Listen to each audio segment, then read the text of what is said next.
A couple of years ago, maybe 3 years ago, at the Icon, it's a convention in New York at the State University of New York at Stony Brook, we did a midnight panel for the edification, predilection, and amusement of all and sundry, and Monday and Tuesday and Wednesday as well. And it was on writers' horror stories, how writers had been stiffed and jerked around and robbed by various publishers, and the kinds of things that they did. And it was your usual gripe session, but it was done in an organized fashion. It was me and Barry Maltzberg and James Morrow and Dan Simmons and there was another writer or two, I can't remember. And it was not the first time we'd done it, but it's a big crowd pleaser. And we did an hour and a half, and it was absolutely spectacular. I mean, Dan Simmons talked about how he had gotten virtually nothing from the writing of the two Hyperion books because of the cross-accounting that Bantam had done. And of course, you can't talk about it on camera because we'd get Dan in trouble. But all of us talked about this, and it was a sensational panel. When we got all done, I said, did anybody tape that? Did anybody videotape it? Did anybody audio tape it? No. Convention committees are run by volunteers. They're run by, one might even say, obsessive fans who spend a lot of time and a lot of their personal money to bring off a convention. They do it because they like doing it. I've never understood it, but I do see that they work very hard. But when it's all done and all of these wonderful panels have been held, panels on fantasy and on science fiction, on horror, panels that talk about the state and the condition of the market and the world, philosophical panels and amusing panels, no record. No record anywhere. Maybe somebody has an audio tape, somebody sitting in the audience, maybe somebody has a videotape, but there is no archive. Now, I've been going to conventions since 1951. You know who I met in 1951? I met John W. Campbell, Jr. I met Edward E. Smith, Ph.D., Skylark Smith, Old Doc Smith. I met Hugo Gernsback, and I heard them talk. I heard the most amazing things. Living history. That's what it was. And now, 30, 40 years later, whatever, I look back and I say, I wish I had an archive of those recordings. I wish somebody had done all those things. Well, I'm talking directly to those of you who put on conventions, those of you out there who are obsessed by doing it. Before you put anything else in place, before you worry about your costume ball, before you worry about who's going to be your guards and how many tracks of programming you're going to have, would you, for God's sakes, kindly please get someone with a professional ability, not some of the jamooks you hire who cut off speeches in the middle. Get someone who will have perfect, good taping. Make it available at the conventions, on-site recording, and also make it available to an archive, which one of you out there will start. A spoken word archive of convention, panels, and speeches. History, living history of this genre. Would you do that? Oh, and by the way, before I go, I didn't want you to think I'd forgotten. The SFWA, on this master of extending the Grand Master Awards and giving it to Phil Farmer and Jack Vance and A.E. Van Vogt, and Kate Wilhelm, they're still talking, folks. They're still talking. Can you hear them? They're still talking. You know, one of the things that always gets my goat, somebody gets the Academy Award and they say, they go up to accept and they say, save the whales, or they say, don't shoot Native Americans, it's bad, or it's not really good to give AK-47s to kids. And invariably, some bonehead will object to them having said it at the Oscars. They'll say, it's the wrong venue, it's the wrong place, it's the wrong forum. What do you mean it's the wrong forum? 186 billion people are watching the Oscars? That's the wrong forum? No, that's the right forum. If you want someone to hear what you have to say, you pick the best venue. You don't go and get yourself a cigar box out on a street corner and shout at someone and hope that 3 people will hear you. But whenever they don't want to talk about what it is you're talking about, they attack where it was you said it, or the manner in which you said it, or your manner of delivery, or, gee, he's not a very good guy. That's called an ad hominem attack. I'm back, folks.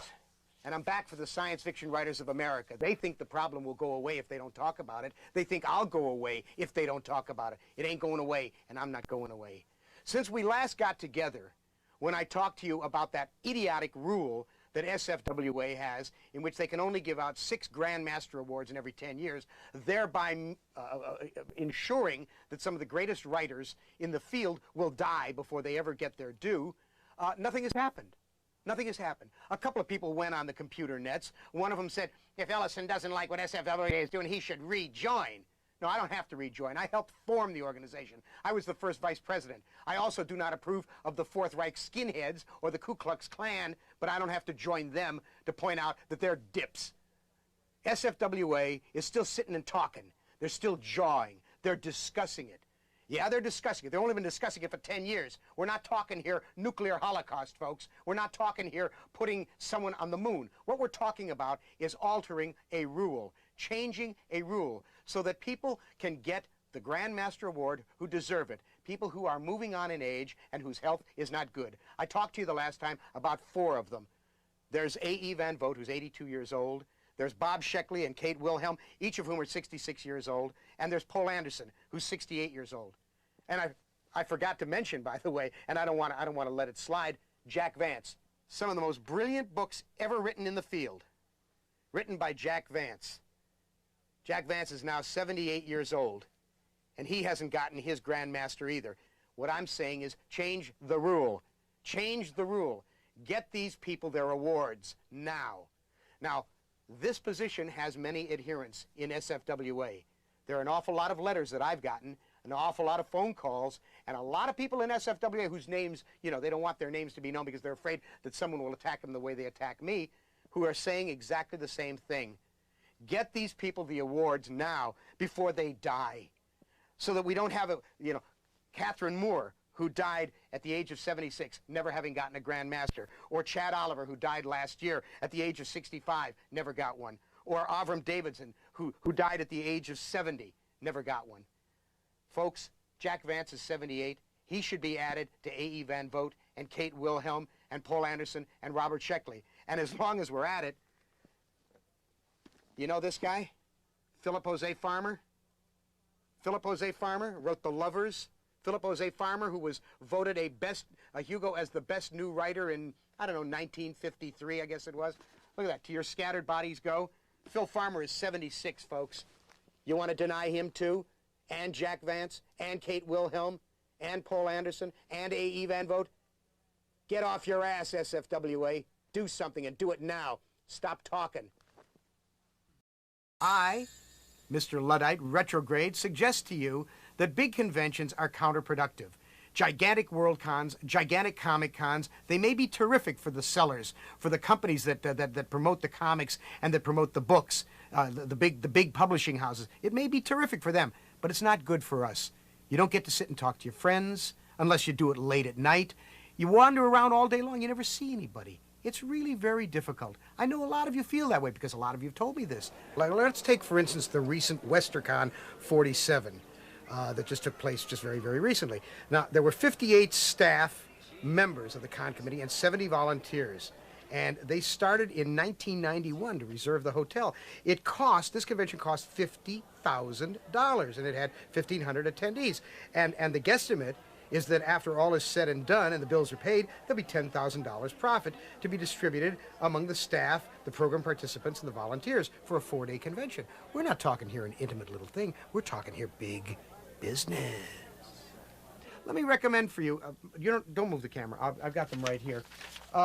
Here are 3 interesting small conventions. There's a wonderful thing happening now of small conventions are forming. There's one called Potlatch. Can you see that? Potlatch. Now, Potlatch moves between, I believe it's between San Francisco and Seattle. One year it's in one place, the next year it's in the next. And this one is February 10 to 12, 1995. You might try Potlatch. It's a small convention, maybe 200 people, and you'll get to see a lot of people that you'd like to meet. Then there's something called the ReaderCon. See this, ReaderCon? The ReaderCon is a very, very small convention. It's kept purposely small. They've had as guests of honor Ursula Le Guin and Chip Delaney and people of that quality. And they do it because they want readers to meet writers. It's a very literate, it's a very sensible convention. This one, they're skipping 1995. This one is for 1996, July 12 to 14, 1996. And this one's in Worcester, Massachusetts. Or if you don't know how to pronounce it, Worcester, Massachusetts. Actually, Worcester, Massachusetts. And it's a great convention. I've never been there, but everybody I know who's gone to ReaderCon says it's a dynamite way to go. Small convention. See where I'm going with this? Small convention. And there's the MythCon. This is the MythCon. You cannot possibly read that because they have done it in an artsy craftsy style. But this is the MythCon 26, I guess, and it is the 26th annual Mythopoeic Conference. This one again is being held in Berkeley, and this one will be July 28 to 31, 1995. These are 3 small conventions. Let us fall back in time to conventions that were small, where you can sit and meet the people you want. You don't have to have a surplus of $50,000 when you're done. You don't have to. It's supposed to be for fun. It's supposed to be community, getting together with friends. Let's try and regain that. Now I'm done. Oh, by the way, SFWA on the Grand Master Awards, guess what? They're still talking. They're deliberating. They'll get back to us soon after the apocalypse.